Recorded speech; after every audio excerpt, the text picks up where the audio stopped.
ꯑꯍꯥꯟꯕ ꯃꯛꯇꯗ ꯇꯥꯕꯤꯔꯤꯕ ꯑꯃꯗꯤ ꯃꯤꯠꯌꯦꯡ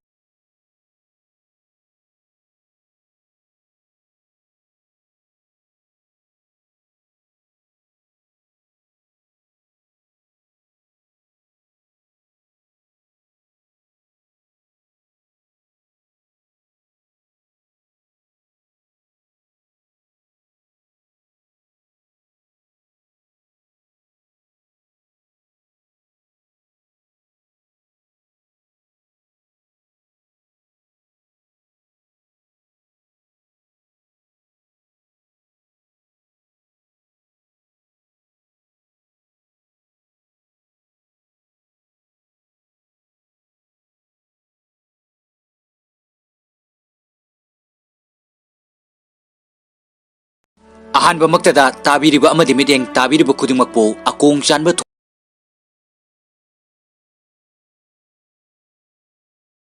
दा ngasai makai wa amata ngangdana thawai wana yenglamba milkhagi kos hawalda gurudevana thawai yauna harauna chenkalo haina lauri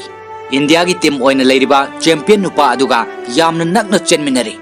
hengat kadaba khajikta ngairaba panthung fam oiriba thawri tingliba mafam adu yaugadaba sumna tagi khongkap kharatama ngairaba chiraba matamda khanghaudana milkhagi yet thangba khongda machin tumba posak amana thinbadagi milkha laimaida haithaduna tai maki kos adu chensinduna maki khong aduda theliba posak adu lauthokpi mikupsida makhoigi army gi senior officer ama changnaklaga milkha da hairi nahak yamna fajana chele karigumba nangi khong aduda machin tumba posak aduna thilamdaba targadi nangna lamjel asigi makok soidana oiramgadabani milkha momo nokche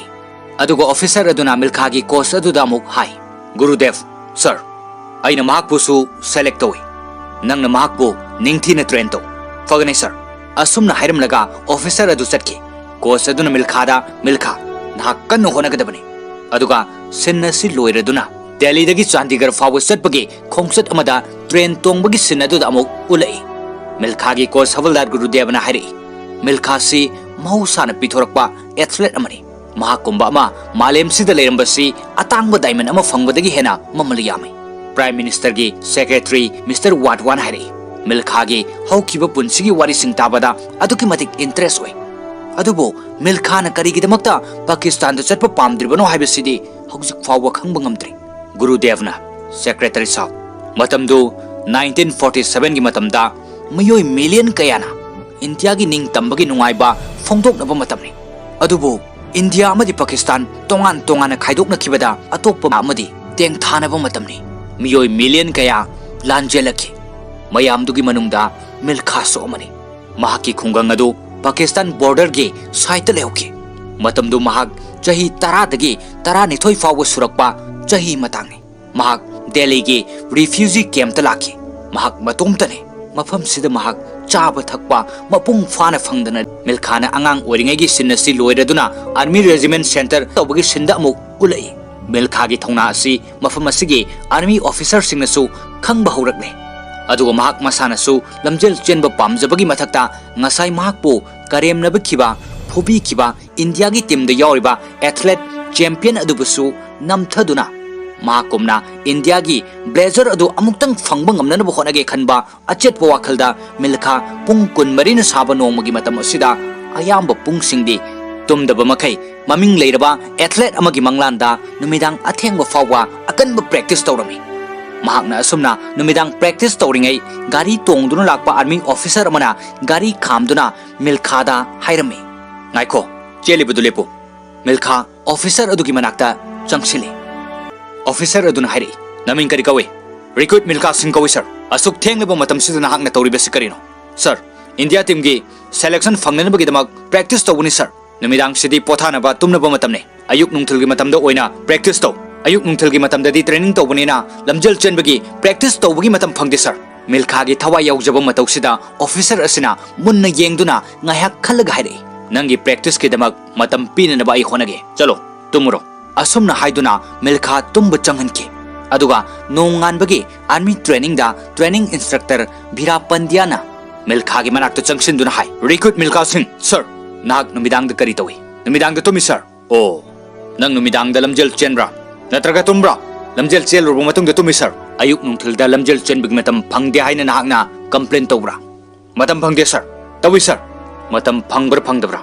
matam phangde sir hojik tagi hauna nang ayuk nungthilda oina lamjel chengadabne nangonda yauriba honaba kanbage top top thongna adugidamak nangonda khudong chaba sipibane suknagi nang chenba khaktane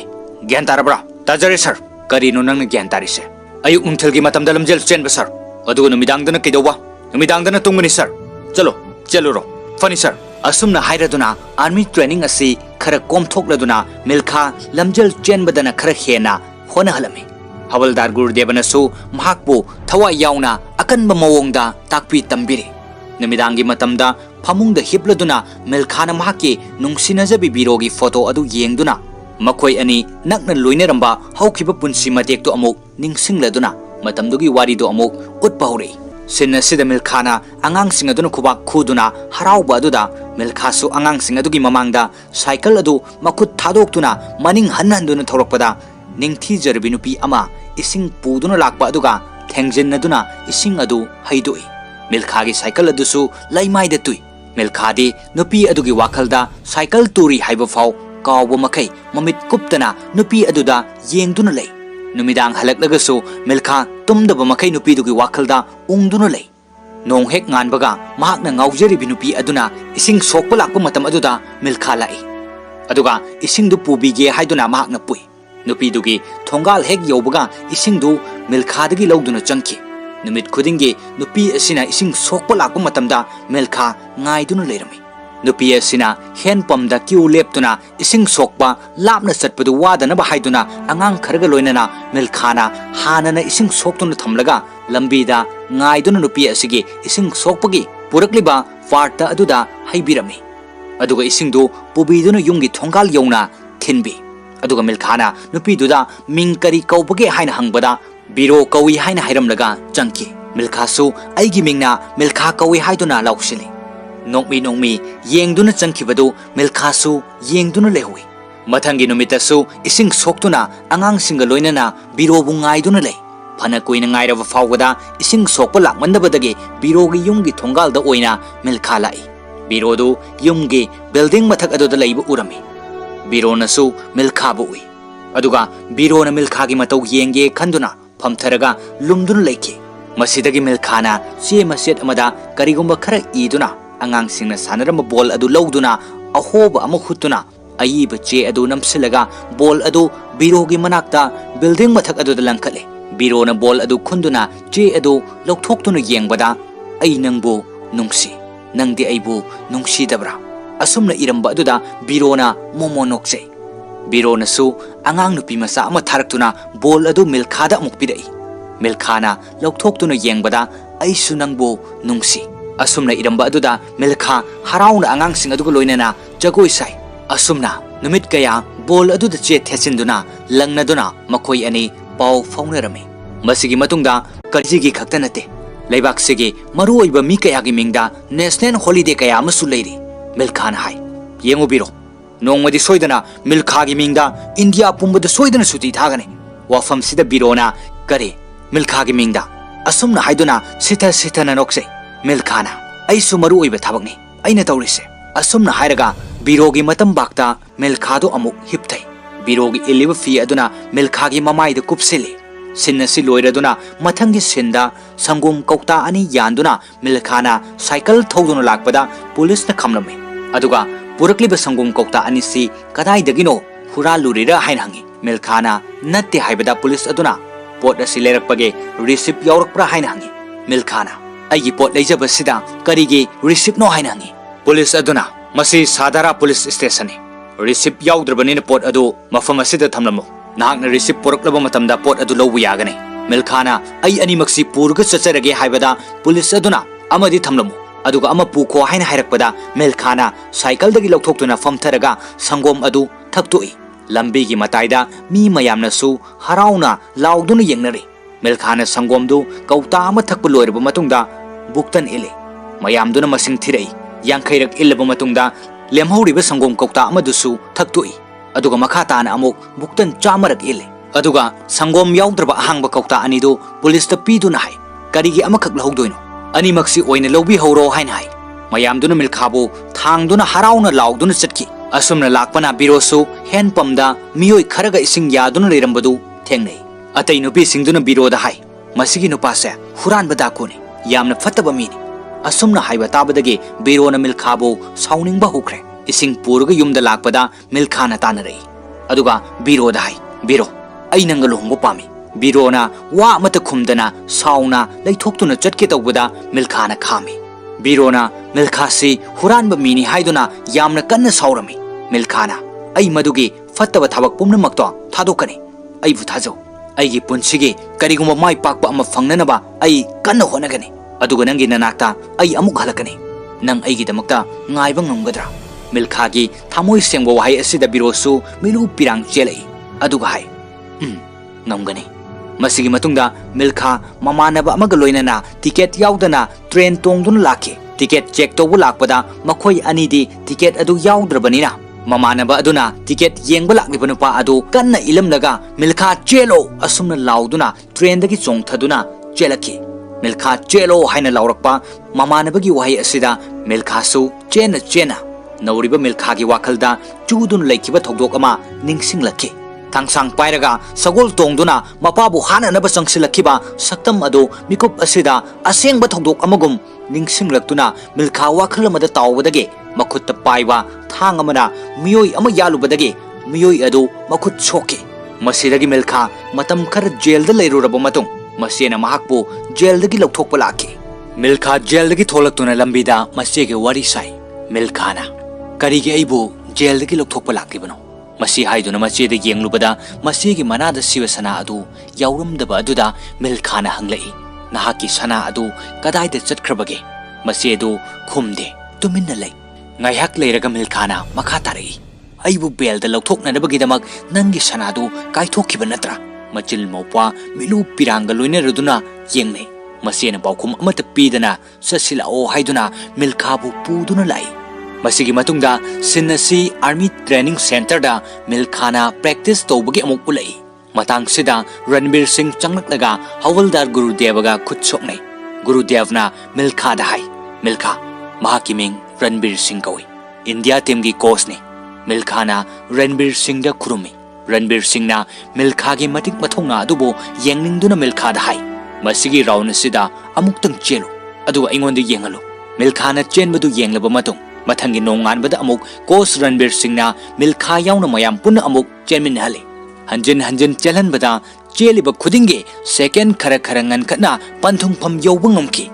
milkha gi matik mathona sida coach Ranbir Singh angakpa oike milkha lemna manglaroidaba athlete amani haibisi mahakna khanki janminnaba khudinge milkhana makokta oiduna leiba sida hanana India gi team da yauriba champion aduna milkha bu namthanaba plan ama tawrami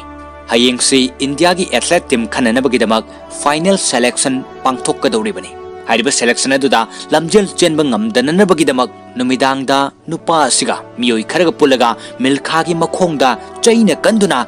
maki coach Gurudevna milkha da furamliba miyoi sing ado masak ta'o hairabasu milkha ongsi mathongna maringjal khaba milkhana ai lamjel si chengi guruji asumna hairakpada tauge khankiba thabakta ninghanadaba milkhana ningkibada kaidongaida hongdoklubu yararoi khanbana milkhabu chingkhatpiduna khongup tonghandana field changhanki magi chenanaba fifam semduna leini milkhasu isor khurumjaduna chenanaba sem saduna lei lamjela si chenba yabagi ayaba adu hek pirakpaga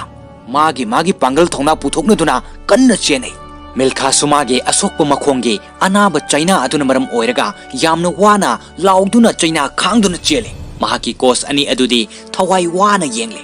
milkhana mai pakani haibagi thajabadi thamdrabani mahakna pamjabagi matung ina chumna khaki lamjel asida saruk yajarasanu haina khallabani maramdi milkhagi makhong animak fifam thina soklabani asumna milkha makhongi chaina adu khangjinduna leijabi thona puthoktuna chelakhi mahaki asokpa makhongda yetliba bandage adusu tanja asida mahaki khongtang khudinge nanthokpa helaktuna aroibadadi bandage adu nanthokduna tahukhi anaba chaina adunadi khangba ngamdrabani adubu mahaki ngamgani khanba achetpa thongna aduna chenbadi lepte mayamdugi mamaida yamna lapna chelamba milkhana pumnamaki mangjul thana chelaktuna milkhana pumnamaki makok oiduna panthung yauba hanki पंथुंगफम थौरी तिंगलबा अदु हेक यौबगा मखोंगी अनाब अदुना मरम ओइरगा लाइमाइदा हाइथदुना ताई माकी कोस गुरुदेवना सेंसिनदुना सौगटपी कोस run अहानबो इना लमजिंग बिरखिबा माकी कोस हबलदार गुरुदेव अदु नुंगाइबगी अरोइबा पनखै यौना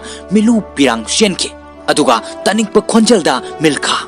नाहकना national record थुगाइरे मिल्खानसु हराउना माकी कोस अदुदा हाइरे गुरुजी Milkha India की ओइरे असुमना सिन्नसी लोइरदुना माकी कोस अदुना मिल्खागी चाना थंगनबा सिनलांगली तंजा सिदा अहल अमा चंगलकलगा मिल्खा सिंह हाइरबसी करमबनो हाइना हंगलकपदा मिल्खाना अइनी हाइना खुमे अहल अदुना हाइरे अइ नंगी ब्लेजर की मेजरमेंट लौबु लाकपने वाफम सिताबदा मिल्खा मांगना कोट लिटप पामजबदु मंगफाउनरे खंदुना नोक्से गुरुदेवसु हराउना नोक्से अदुगा मिल्खा की ब्लेजर की मेजरमेंट अदु फी तुबा अहल अदुना लौखि असुमना इंडियन टीम के अंगौब मसुगी यूनिफॉर्म लोइनना महाकना यामना पामजबा ब्लेजर अदु लितुना मसेगी युमदा लाखि मिल्खाना लाकपा मतमदा मसेदु कोन फेंगदुना लेरमे मसे अदुनदी महाके मौफानुफा मिल्खाना असिगुम फिवम असिदा लाकनी हाइबसी थाजदबनेना मसेना मिल्खादा कना हंगबीबनो हाइन हंगी मिल्खाना उपलिबा स्पेक अदु लौथोरकपदा Milkha ओइरंबा अदुदा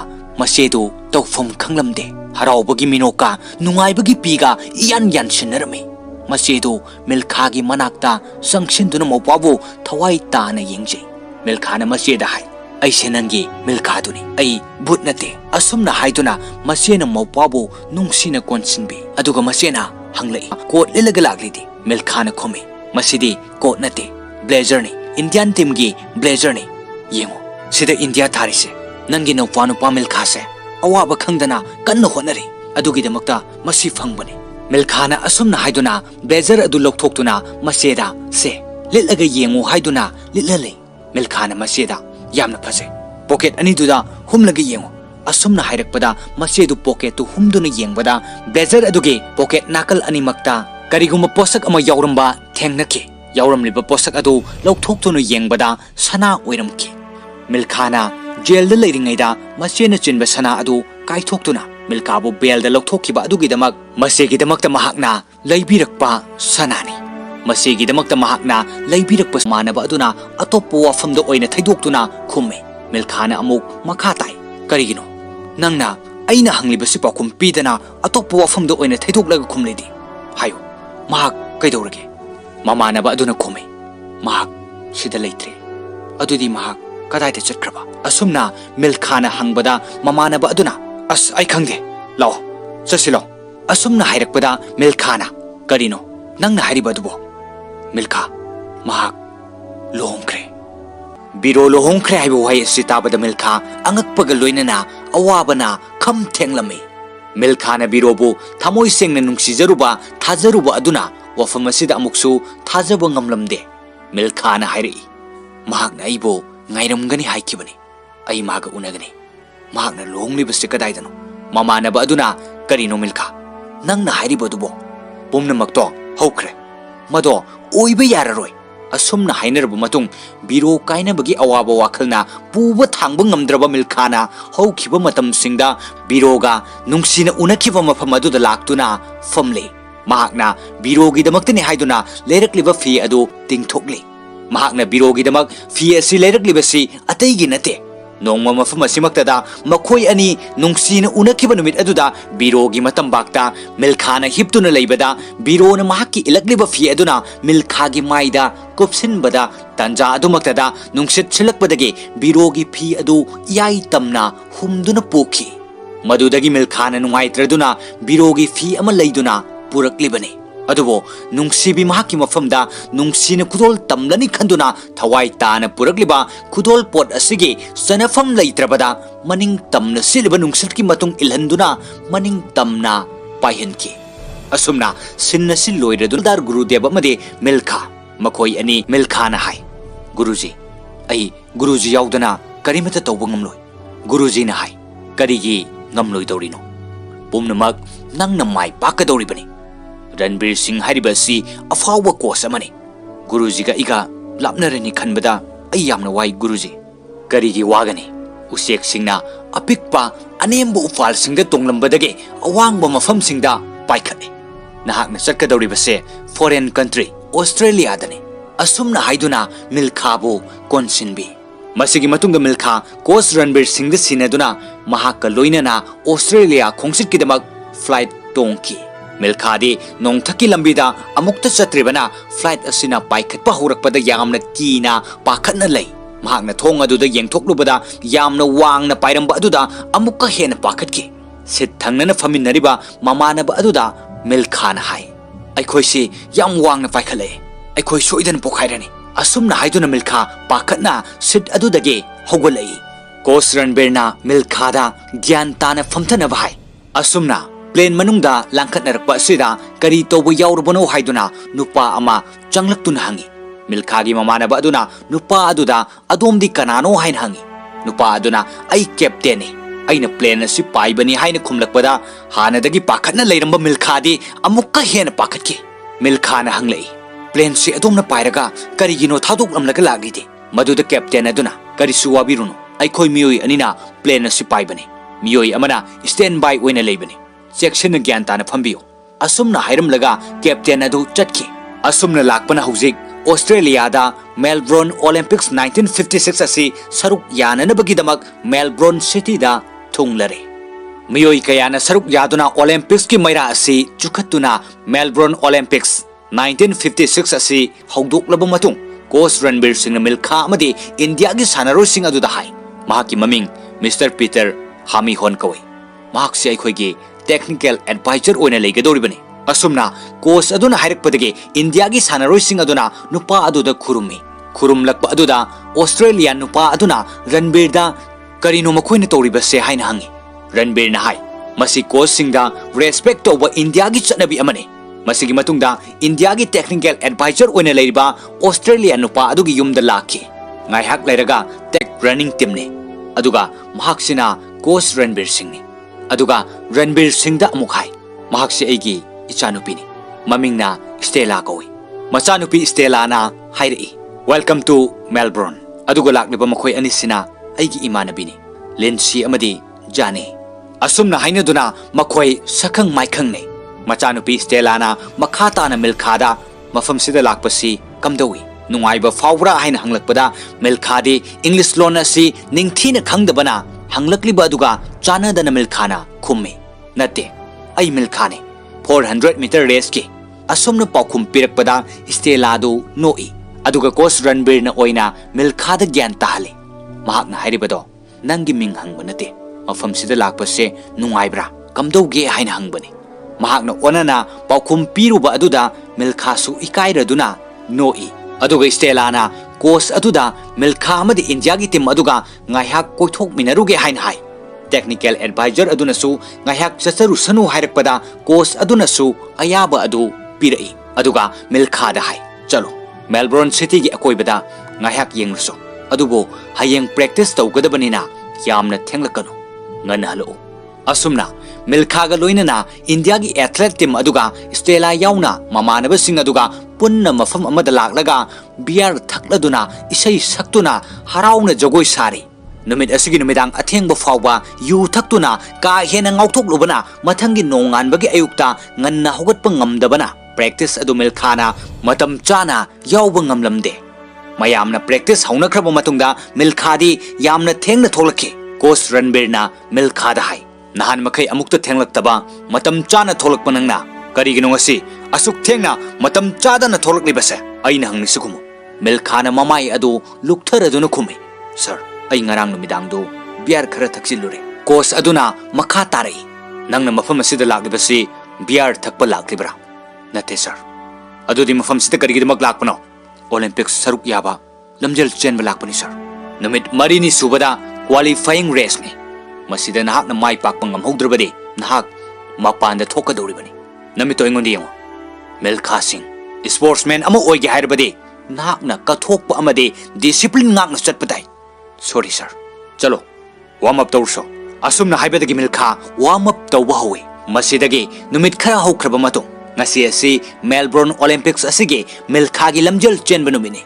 hariba race asida tongan balaibak singdagi represent tawduna masing yamlaba athlete singna saruk yaribani Hauzik hairikpagi matung ina athlete sing asi lamjel lamthana na bagi damak mark tawriba mafam sing aduda magi chen na bagi fivam semduna leine chen ba yare haiduna nongmai adu mathakta hek kapkhatpaga magi angamba thakta kanna chene phana sanglaba asi fawba milkhana pumnamaki mangjil thana chele adubo ikhang khangogdana atei lebak singi athlete sing aduna milkhagi mang thaduna yamna kanna chen khalakhe Indian team gi technical advisor amadi coach adu haifam tofum khangdana khangle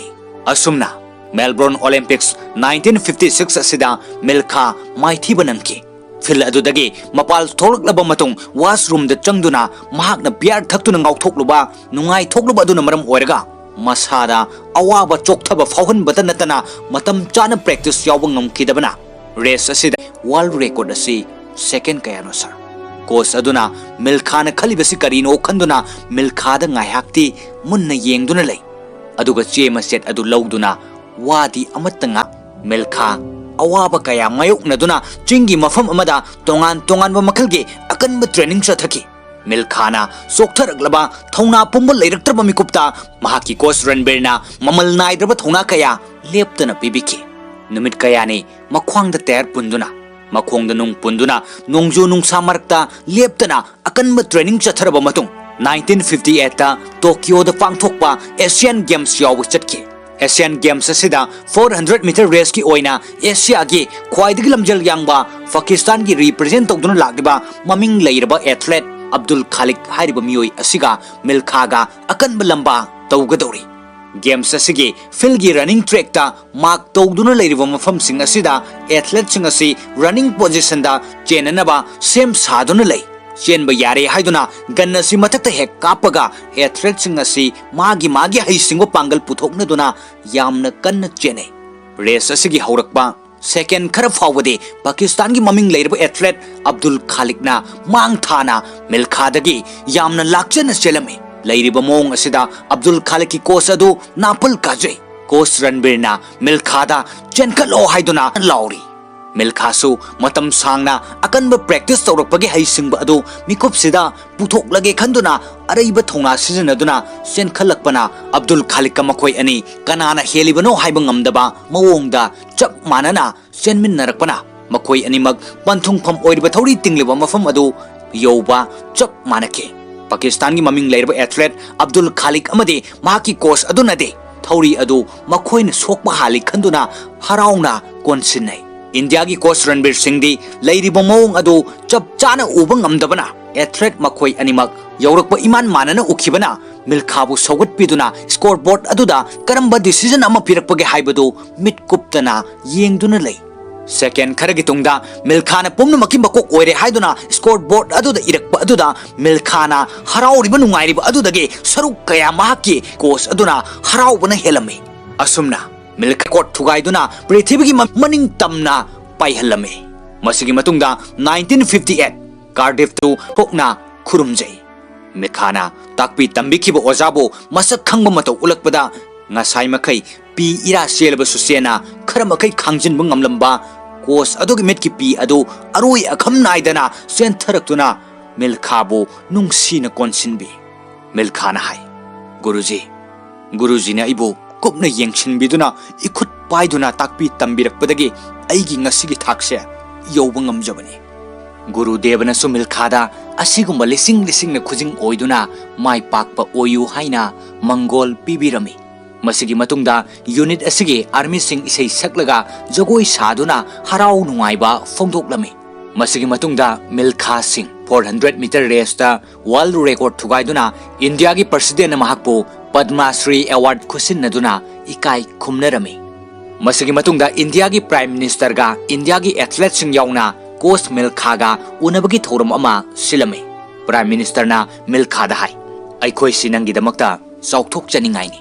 Umna maksigi matungda haujik amuk lakadoriba Rome Olympics asidasu nang India gi flag asi maning tamna pahengadabani leibak asigi miyoi khudingmakna nangonda thajaba pum thamlibani phare ado hayo nahakki damakta ikhoina kari tobu pami Milkhana hai panditji lakadoriba Rome Olympics asida karigumba aina mai paklabadi aigi mingda India pumba numit ama suti oina lauthokpiyo मिल्खागी वाफम असिदा prime minister अदु नोक्तुना सोइदना लाउथोकनी हाइरई माकी secretary अदुना पाकिस्तान कॉल अमा लाई हाइदुना प्राइम मिनिस्टर अदु कौथोकी अदुगा फोन अदु पाइदुना वारी सारब मतुंग प्राइम मिनिस्टर ना मयामदा हाइरई हौजिक पाकिस्तान की प्रेसिडेंट इल मार्शल अयूब खान कॉल तौरक्तुना आइगो वारी साइ इंडिया अमदी पाकिस्तान लेबाक अनि असिगी ओइबा फ्रेंडशिप गेम्स अमा पांगथोकननबगीदमक अइना तौकीबा प्रोपोजल अदु पाकिस्तान की प्रेसिडेंट की खुंगंग अदुदा मिल्खाना यामना अंगांग ओरिङै मतमदा माकी मपा अदु मिनुंग सिलैतना हाटपिकी मरम असिनने महाकना पाकिस्तान दा सानब चटपगी पलकपदा उंगदुनु लैरिबसे थोक्रिबा थौदोक अदुना मरम ओइरगा तसेंगना हाइरबदा महाक पाकिस्तान दा सानब अदु चटप पामलमदे असुमना कोस हवलदार गुरुदेवना प्राइम मिनिस्टर अदुगी सेक्रेटरी दा वारी लीना लीना ट्रेन तोंगदुना लाकपना हौजिक चंडीगढ़ रेलवे स्टेशन यौरे चंडीगढ़ यौरबदा हौजिक अमुक मिल्खागी युमदा मखोय अहुम थुंगलरे चा कप अममम थकमिनदुना ngaihak phaminai मिल्खागी लैरिबा मवोंग अदुदा पाकिस्तान चटपगी मरम यामना कुप्पा मरोलदि हौदोकलमद्रे प्राइम मिनिस्टर ना पर्सनल ओइना अमुक्तंग उनबा पामी हाइबो वफम असि मिल्खादा हाइरमलबा मतुंग थिनथदना यामना थुना मिल्खा प्राइम मिनिस्टर की मनाक्ता चतुना उनदुना वारी साइ मिल्खाना हाइ सर आई पाकिस्तान दा चतुना गेम्स असि यावबा आई ngamjaroi sir aigi imung manung gi mioi sing mafam aduda thawai mangkibani prime minister ना हाइरई मिल्खा नाहाक्सी लानमी अमनी हौजिक्ते नंगी नरैबाकीदमक्त नंगसे तंगाई फदबा अमा ओइरे नंगना नंगी नरैबाक असिगीदमक लानथेंगनद्रबदि कनाना लानथेंगनबिगनी असुमना हाइरकपदा वाखल खरा खंथरक्तुना मरैबाकीदमक इंडियागीदमक खंदुना इंडिया मदि पाकिस्तान लैबाक अनिगी ओइबा फ्रेंडशिप गेम्स असि सरुक याननबगीदमक पाकिस्तान की खोंगचत अदु चटखि खोंगचत असिदा प्राइम मिनिस्टर की सेक्रेटरी अमदि मिल्खागी आर्मी की कोच हवलदार गुरुदेव अमदि इंडियन टीम की कोच रणबीर सिंह लोइनदुना चटले हौजिक मखोय पाकिस्तान दा थुंगलरे मफम असिदा थुंगलरबदा लैबाक असिगे मसिंग यामलबा मियोइसिंगना मखोयबो तरामना ओइ नोंथक्तसु प्लेन पाइदुना इंडिया की मिल्खा सिंह अमदि पाकिस्तान की अब्दुल खालिक मखोय अनि गेम्स असिदा अकनब लंबा थेंगनगदौरि हाइबा अनंब चे असिना पाकिस्तान सिनबा थुंगना चाइथोकलमे गेम्स असि हौननबगे पुंजा अदु यौरकलबदा मिल्खागी मचे अमदि कैरो लैकाइगे मीसिंग पुनसिनदुना नोंथक्तगे निंगथि जरबो मसु कया चाइथोकलब मतुं गेम्स असि हौदोकननबगीदमक पाकिस्तान की प्रेसिडेंट जनरल अयूब खान हौजिक फिल असिदा चंगलई अदुगा एथलेट संग असिगा खुद सोकनदुना मथंग मथंग सखंग माइखंगने अब्दुल खालिक की मपा यौरकपदा प्रेसिडेंट अदुना हाई अखोइगी लैबाक पाकिस्तान की मिपुम खुदिंगमकना नंगोंदा थाजब पुंबा थमे ऑल द बेस्ट असुमना हाइरमलगा प्रेसिडेंट अदु फील्ड की थोखरब मतुं हौजिक लमजल असि लमथाननबगीदमक रनिंग ट्रैक सिंग अदुदा एथलेट सिंग अदु मागी रनिंग पोजीशन दा सेम सादुना लैने चेनबगी अयाबा हेक पिरकपा गन असे हेक मथक्ता कावखटपगा एथलेट सिंग अदु लैजबी पांगल पुथोक्तुना चेनै रेस असिगे सेकेंड खरा हौजिन खरब फावबदा पाकिस्तान की एथलेट अब्दुल खालिकना पुमनमकी मांगजुल थाना चेले अंगम अथौसिंगदगी हौदुना पाकिस्तान की मिपुम खुदिंगमक अहौबा खुबा खुदुना हराउना रेस असि मिदेंग तारी मरमदे मांगजुल थाना चेलिबा पाकिस्तान की एथलेट अब्दुल खालिकना मकोक ओइरनी हाइबा अचेत बथाजब असिननी रेडियो लाइव ता कमेंटरी असि तारिबा मिल्खागी मसी अमदि मियाम पुकनिंग वाना हेना पुमनमकी मांगजुल थाना चेनखलखे रेस असिगे पंथुंगफम थौरी तिंगलिबा मफम असि फावबदि मिल्खागी मांग थाना चेननबा एथलेट अमतसु थोगलकपा ngamdre पाकिस्तान की ममिंग लेरबा फावरब एथलेट अब्दुल खालिक फावबा मिकुप असिददि चनफम खंगंदना इंडिया अमदि पाकिस्तान लैबाक अनिगी ओइबा फ्रेंडशिप गेम्स असिदा मिल्खाना पुमनमकी मकोक ओइदुना मसु अहुंगे निंगथि जरबा इंडिया की फिराल असिबो अमुक हना मनिंग तमना पाहेनके मिल्खागी कोच गुरुदेवा कोच रणबीर सिंह मिल्खागी मसी अमदि मसिंग यामलब इंडिया की मियाम पुंबा नुंगाइबगी पंदोम लोंके इंडिया की प्राइम मिनिस्टर सु एबना पुमथन थनकी मिल्खाना पामजबा महाकी मिंगदा इंडिया पुंबा नुमित अमा सुटी ओहेनबा पामी हाइना प्राइम मिनिस्टर हाइखिबा मतुंग इना खुदकसिदा प्राइम मिनिस्टर न मियामदा लाउथोरई पाकिस्तान द सानरिबा गेम्स असिदा मिल्खा सिंहना पुमनमकी मकोक ओइदुना माइ पाकपगी सेलिब्रेशन तौननबगीदमक महाकपुसु इकाई खुमनबु उत्पु ओइना नुमित असिदा इंडिया पुंबदा नुमित अमा सुटी थागनी इंडिया पुंबदा हरावबा नुंगाइबगी खोंजलना पुमनिन निनखे असुमना मालेमगी ममिंग लेरबा फाउरबा लेबाक कयागी ममांगदा अखोइगी लेबाक इंडिया बो अवांगबा थाकता चिंखतुना मसक ताखिबा काउबा ngamlaroidaba sanaroisingi manungda ama oiriba melkha singgi punsi warida yumpham oirga puthokko film asi matang asida loisinki ngasigi explanation asi tabiraga pukningda fawbirakpa adongi mamal yamlabo wahi sing ado comment ta thambiramo telaba matamgi manungda anoba explanation amaga loinaduna amuk laksagi pumnamakpo akong chanba thoksomna amukka hana ikai khumna jaraga ngasigi damaktadi matang asida tension jari